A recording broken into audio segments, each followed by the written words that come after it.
इसका बाबा नरेंद्र गिरी का पिछले साल हम आकर के इसको मना कर गए थे कि यहाँ पर प्राकृतिक सौंदर्य को आप बिल्कुल छेड़खानी ना करें।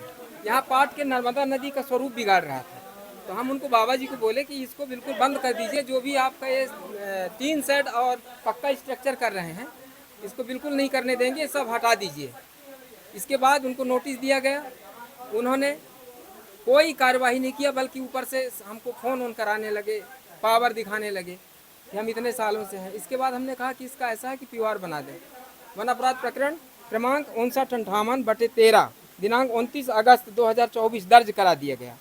इसके बाद भी आज दिनांक तक इनके द्वारा ये अपना सामान नहीं हटाया है, सामान नहीं हटाया गया है। इस उपलक्ष्य में आज इनको फिर से नोटिस दी जा रही है कि आप अपने हमारे आरक्षित वनखंड क्रमांक 228 स्थल कपिल धारा में रकबा 0.050 हेक्टेयर भूमि पर अवैध रूप से अतिक्रमण किया गया है, जिसका भारतीय वन अधिनियम 1927 की धारा 26(1) के तहत वन अपराध प्रकरण क्रमांक 5958/13 दिनांक 29/8/2024 दर्ज किया गया है, जिसे शासन के नियमानुसार बेदखल किया जाना है।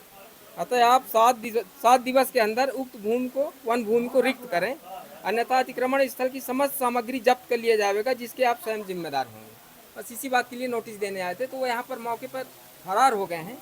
तो यहाँ जो उनके उत्तराधिकारी मानिए जो भी हैं, उनको हम शशांक गिरी जी से दस्तखत करा लिए हैं कि उनको दे देंगे आके।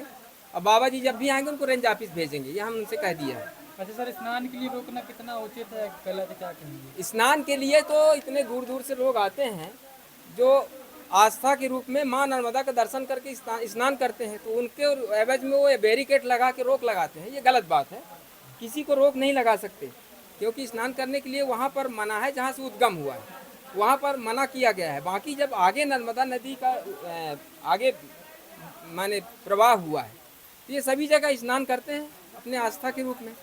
अब उनको मना करेंगे तो ये तो धार्मिक आस्था स्वयं रोक रहे हैं।